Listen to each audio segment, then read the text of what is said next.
Class 10th CBSE का science का syllabus session 2020-21 के लिए। तो लेट्स कि 2021 में जो 10th क्लास का आपका पेपर होने वाला है उसकी टाइपोलॉजी ऑफ क्वेश्चंस क्या रहेगी और कौन कौन से टॉपिक्स सिलेबस में है, किस तरह से ये पूछे जाएंगे। तो साइंस में जो कोड है बच्चों वो है 086। इस कोड से आपको पेपर मिलने वाला है। आज के वीडियो में हम सिर्फ 10th क्लास का सिलेबस 2021 के एग्जाम के लिए, तो जनरल इंस्ट्रक्शंस जो दिए गए हैं, there will be an annual exam based on the entire syllabus.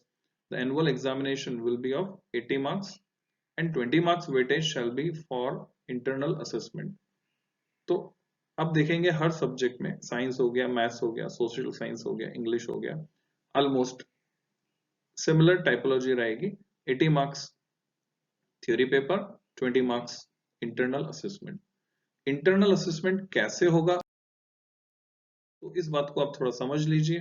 There will be periodic assessment that would include, यानी पूरे साल भर में स्कूल जज करेगा, मार्क्स आपको स्कूल की तरफ से मिलेंगे इंटरनल असेसमेंट के।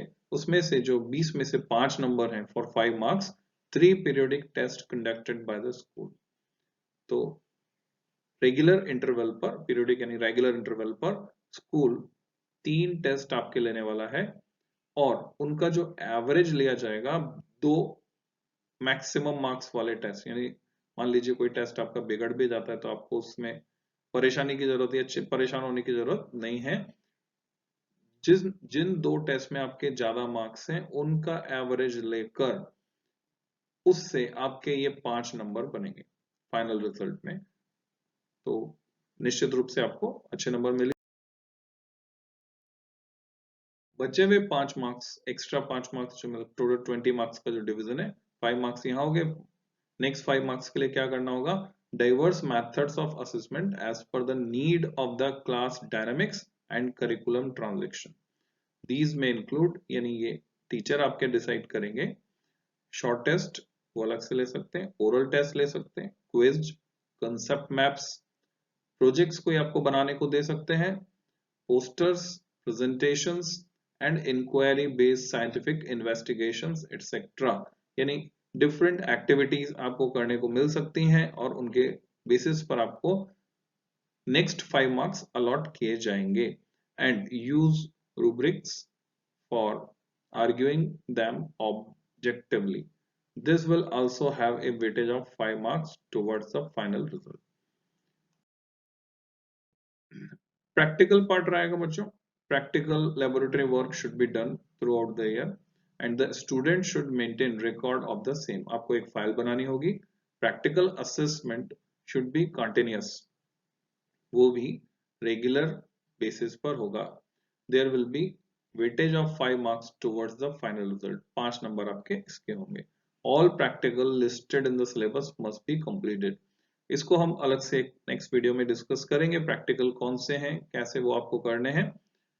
Portfolio to be prepared by the student, this would include class work and other sample of student work and will carry weightage of 5 marks towards result.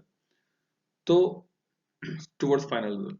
तो बचे हुए जो 5 नंबर है आपको अपना एक पोर्टफोलियो ही भी बनाना होगा। बच्चों सारा पैटर्न अगर आप देखेंगे तो जैसे विदेशों में एग्जाम होते हैं, यानी सेट के पैटर्न की तरफ ये जा रहा है। जिस तरह से एडमिशंस होते हैं बाहर की यूनिवर्सिटीज में, तो वहां भी बच्चों को अपना एक पोर्टफोलियो बनाना होता है। तो बहुत ही मजेदार एक्टिविटी होती है, मैं गाइड करूंगा आपको इसके बारे में भी। तो ये हुए 20 number. Course structure class 10 internal assessment के बाद जो थ्योरी पेपर आपका होगा साइंस में 80 मार्क्स में, उसमें हम इंक्लूड कर रहे हैं 5 डिफरेंट यूनिट्स, जिसमें है पहली unit chemical substances, nature and behaviour. इसके लिए 25 मार्क्स अलॉट किए गए, नहीं 25 नंबर के सवाल, 80 में से 25 नंबर के सवाल आपके इस टॉपिक में से जो कि केमिस्ट्री को बिलोंग करता है, chemical substances, nature and behaviour, इसमें से आएंगे, जिसके लिए अलॉट किए गए 55 पीरियड्स। पढ़ाने के लिए। देन सेकेंड यूनिट है वर्ड ऑफ लिविंग। तो आप समझ गए होंगे बच्चों, ये जो यूनिट 2 है ये बायोलॉजी बेस्ड है एंड 23 मार्क्स अलॉट किए गए इसके लिए। तो 25 मार्क्स की केमिस्ट्री हो गई आपके साइंस में, 23 मार्क्स की हो गई बायोलॉजी, और इसके लिए पीरियड्स अलॉट किए गए 50। And the remaining part unit number 3, 4 and 5, these are related with physics. We can say natural phenomena 12 marks, effects of current 13 marks, और नेचुरल रिसोर्सेज में हम मिक्सचर कह सकते हैं, थोड़ा पार्ट केमिस्ट्री भी इसमें मिलेगा, तो वो है 7 मार्क्स। और रिस्पेक्टिव पीरियड्स जैसे कि आप स्क्रीन पे देख पा रहे हैं 23, 32 एंड 20। तो ये टोटल हुए 80 marks, internal assessment 20 marks and grand total 100 marks. इस तरह से 100 नंबर का पेपर आपको होने वाला है। ये हुआ कोर्स स्ट्रक्चर। सिलेबस देख लें थोड़ा सा, क्या क्या हम 10th क्लास में साइंस में पढ़ने वाले हैं। तो यूनिट 1 जो है chemical substances, nature and behaviour, इसमें यूनिट 1 में आप चैप्टर डिवाइड कर सकते हैं। सिलेबस वाइज अगर हम चलते हैं तो सबसे पहले हम केमिकल रिएक्शंस के बारे में पढ़ेंगे, जिसमें chemical equation, balanced chemical equation, implications of a balanced chemical equations, types of chemical reactions, combination, decomposition, displacement, double displacement, precipitation, neutralisation, oxidation and reduction, इन सब का इंट्रोडक्शन पार्ट आएगा, और यही आगे जाकर आपको 12th में और 11th क्लास में डिटेल में पढ़ना होगा। तो इंट्रोडक्शन पार्ट यहाँ सारा। Then acids, bases and salts, बच्चों प्रैक्टिकल पार्ट भी इन्वॉल्व रहेगा। So there definition in terms of furnishing आपको जान पहचान कराई जाएगी, हालांकि छोटी क्लास में हम इसको पढ़ चुके हैं, इंट्रोड्यूस हो चुका है। एसिड्स क्या है, बेसिस क्या है, सॉल्ट्स कैसे बनते हैं, तो इनकी definition in terms of furnishing of H+ and OH- ions, इनके रेफरेंस में डिफाइन करना सीखेंगे। जनरल प्रॉपर्टीज इनकी देखेंगे, examples and uses, then concept of pH scale, pH based activities आपकी रहेंगे जिसमें हम प्रैक्टिकल भी करेंगे, डिफरेंट सॉल्यूशंस का हम पीएच पता करेंगे। Definition relating to logarithm not required, यानी कई तरह से हम डिफाइन कर सकते हैं, तो लॉगरिथम वाली डेफिनेशन हमारे सिलेबस में नहीं है। Importance of pH in everyday life, preparation and uses of sodium hydroxide NaOH की बात हम कर रहे हैं, and bleaching powder, baking soda, washing soda and plaster of Paris, ये सारे substance day to day life में हमारे काम आते हैं, हम कहीं ना कहीं इन्हें यूज करते हैं। तो वो प्रैक्टिकल नॉलेज आप सीखने वाले हैं एसिड, बेस एंड सॉल्ट्स में। मेटल्स एंड नॉन मेटल्स, इसमें आपको फैमिलियर कराएंगे properties of metals and non metals, reactivity series, कौन सा मेटल कितना एक्टिव होगा, रिएक्टिव होगा, formation and properties of ionic compounds, basic metallurgical processes, कैसे मेटल को एक्सट्रैक्ट करते हैं उसके ओर से, कोरोजन, जो हम देखते हैं कि हमारे आसपास जो मेटल के ऑब्जेक्ट हैं उनमें ऑक्साइड की लेयर्स जम जाती हैं, कोरोड हो जाते हैं, जैसे जंग लगना वगैरह, एंड इट्स प्रिवेंशन, कैसे कोरोजन को रोका जाए, ये हम सीखने वाले हैं इस पार्ट में। Carbon compounds, covalent bonding in carbon compounds, तो बच्चों ये ऑर्गेनिक केमिस्ट्री का पार्ट आ गया। Versatile nature of carbon, homologous series, nomenclature of carbon compounds containing functional group, halogens, alcohols, ketones, aldehydes, alkanes and alkynes, ये सब आपको तैयार कर रहे हैं किसके लिए, आगे क्लास 11th और 12th में जो आपका डिटेल सिलेबस आने वाला है उसके लिए। Difference between saturated hydrocarbons and unsaturated hydrocarbons, ये हम जानेंगे। केमिकल प्रॉपर्टीज पढ़ेंगे कार्बन कंपाउंड्स की, combustion, oxidation, addition and substitution reactions को डिटेल में हम स्टडी करेंगे। एथेनॉल एंड एथेनोइक एसिड, उनकी प्रॉपर्टीज और यूजेस हम पढ़ने वाले हैं। सोप्स एंड डिटर्जेंट्स, उनका एक्शन, ये कैसे काम करते हैं, जिसमें थोड़ी सी फिजिक्स भी आ जाएगी सोप्स एंड डिटर्जेंट के एक्शन में, और इसकी केमिस्ट्री भी हम जानेंगे। तो बच्चों जो भी इंटरनल फैक्ट्स हैं वो केमिस्ट्री में आ जाते हैं, और जो एक्सटर्नल फैक्ट्स हैं वो चल। देन केमिस्ट्री में अगला पार्ट जो है पीरियोडिक क्लासिफिकेशन ऑफ एलिमेंट्स, उसके बारे में आपको सीखना है। Need for classification, early attempts at classification of elements, Daubernier's triads, Newland's law of octaves, Mendeleev's periodic table, periodic table कैसे बनाई गई, उसके लिए क्या लॉजिक था, modern periodic table, gradation in properties, valency, atomic number, metallic and non metallic properties, ये सब हम स्टडी करेंगे पीरियोडिक क्लासिफिकेशन ऑफ एलिमेंट। तो ये थी यूनिट 1, जिसमें पूरी केमिस्ट्री आपकी आ गई। अब हम बात करते हैं थोड़ी सी बायोलॉजी की। थीम है the word of the living. तो वर्ड ऑफ लिविंग यूनिट 2 में, जिसके लिए अलॉट किए गए आपको 50 पीरियड्स, हम पढ़ने वाले हैं लाइफ प्रोसेसेस के बारे में। Living being, basic concept of nutrition, respiration, transport and excretion in plants and animals, control and coordination in animals and plants, ये भी हम पढ़ेंगे। Tropic movements in plants, introduction of plant hormones, control and coordination in animals nervous system, voluntarily, involuntarily and reflex action. बहुत ही interesting detail आप जानेंगे, जिससे आप समझ पाएंगे अपने आसपास के जीवन को। रिप्रोडक्शन के बारे में, हेरिडिटी एंड एवोल्यूशन के बारे में हम डिटेल में जानेंगे बच्चों क्लास 10th में। आ गई फिजिक्स, नेचुरल फिनोमेना, इस थीम पर। जो नेचर है अराउंड अस, उसकी जो स्टडी है उसी को हम फिजिक्स कहते हैं। तो नेचुरल फिनोमेना यूनिट 3, हम रिफ्लेक्शन को डिटेल में डिस्कस करेंगे। जो हमारे आसपास हम ऑब्जर्व कर रहे हैं, लाइट डिफरेंट ऑब्जेक्ट से टकराती है, हम तक पहुंचती है, उसी को हम समझेंगे। Reflection of light by curved surfaces, images formed by spherical mirrors, center of curvature, principal axis, principal focus, focal length, mirror formula। बच्चों मिरर फॉर्मूला जो है डेरिवेशन नॉट रिक्वायर्ड, यानी ये डेरिवेशन हम करने वाले हैं क्लास 12th में। यहाँ पर मिरर फॉर्मूले का सिर्फ इस्तेमाल, डायरेक्ट उसको यूज करना हम सीखेंगे।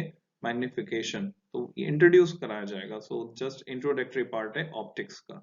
तो फिजिक्स में ये वाला हिस्सा ऑप्टिक्स से रिलेटेड है। Next refraction, laws of refraction, जो स्नेल्स लॉ है वो सब पढ़ेंगे हम। रिफ्रैक्टिव इंडेक्स के बारे में जानेंगे क्या होता है। Refraction of light by spherical lens, जो चश्मे में आप लेंस लगा रहे हैं वो स्फेरिकल भी होते हैं बच्चों और सिलेंड्रिकल भी होते हैं, क्या डिफरेंस होता है कोर्स के दौरान हम सीखेंगे। Image formed by spherical lenses, images कैसे बनती है लेंसेज से। Lens formula, again derivation is not required, यानी हम उसको यूज करना सीखेंगे, उससे आपको इंट्रोड्यूस कराया जाएगा। मैग्निफिकेशन क्या होता है, लेंस की पावर क्या होती है, जैसे बोलने में आता है ना कि चश्मा जो है आपने इतनी पावर का या उतने पावर का लगा रखा है, तो वो क्या है वो हम सीखेंगे। Functioning of a lens in human I, human आई में जो लेंस है उसका क्या रोल है। Defects of vision, myopia, hypermetropia के बारे में, और उनको कैसे ठीक किया जाए, correction. Application of spherical mirrors and lenses, कहाँ कहाँ इसको हम यूज करते हैं, कैसे यूज करते हैं। Refraction of light through a prism, dispersion of light, scattering of light and application in daily life। बच्चों ये जो आप देख रहे हैं डिस्पर्शन, ये प्रिज्म प्रोड्यूस करता है। स्कैटरिंग, तो ये डिटेल में आ जाएगा सब क्लास 12th में, और यहाँ इंट्रोडक्टरी पार्ट रहेगा। देन हाउ थिंग्स वर्क, ये आ गया different parts, effects of current, हम चले गए इलेक्ट्रोमैग्नेटिज्म वाले हिस्से में। तो इलेक्ट्रिसिटी में हम क्या पढ़ने वाले हैं, इलेक्ट्रोडायनेमिक्स में electric current, potential difference and electric current, Ohm's law, resistance, resistivity, factors on which the resistance of a conductor depends, series combination of resistors, parallel combination of resistors, और इनसे कई गेम बनाने वाले, हम गेम बनाकर पढ़ने वाले बच्चों। सीरीज और पैरेलल कॉम्बिनेशन को समझेंगे, इनकी क्या कैरेक्टरिस्टिक्स होती है, लाइफ में इनका क्या रोल है, और उनकी applications. Heating effect of electric current and its application in daily life, आप देखेंगे ये पूरी फिजिक्स वाला जो पार्ट है ये हमारी जिंदगी से बहुत अच्छे से जुड़ा हुआ है। तो इसको सीखकर, इस थ्योरी को समझकर हमें अपनी लाइफ को और अच्छे से समझने का मौका मिलेगा, तो हम और अच्छे से एंजॉय कर पाएंगे। Electric power, interrelation between P यानी पावर, V यानी वोल्टेज, I यानी करंट, R यानी resistance.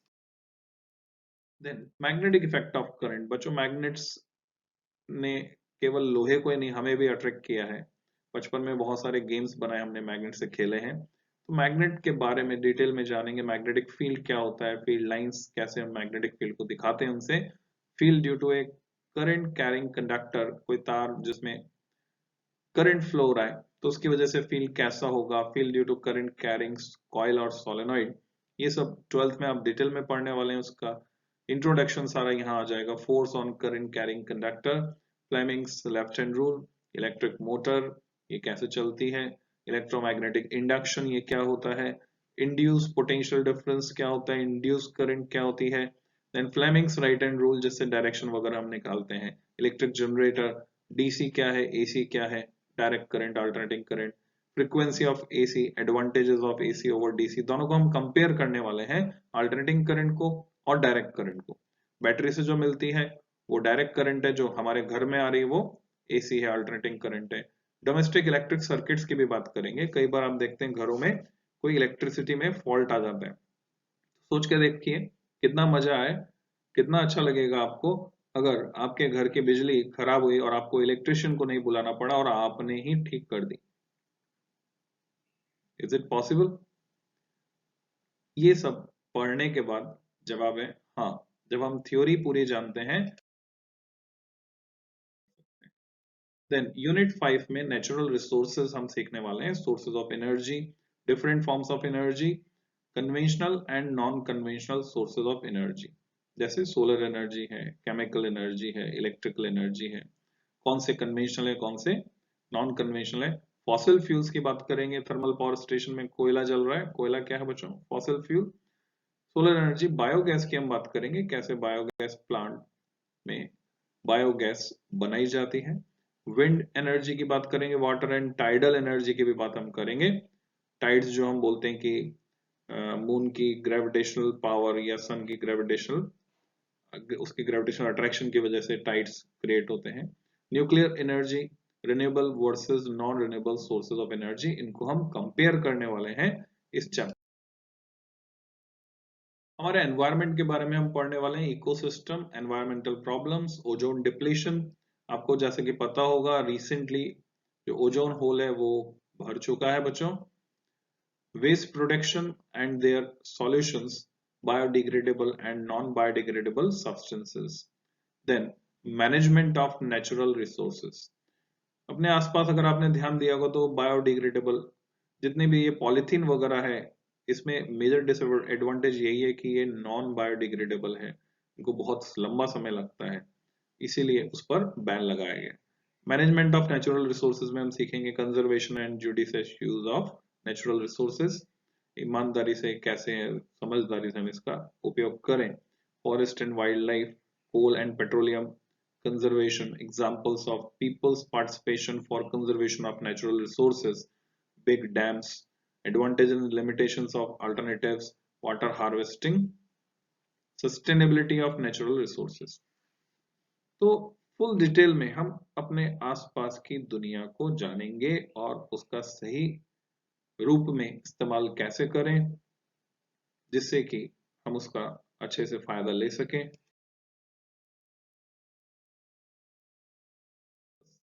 For practical, we will deal it separately. So, thanks for viewing.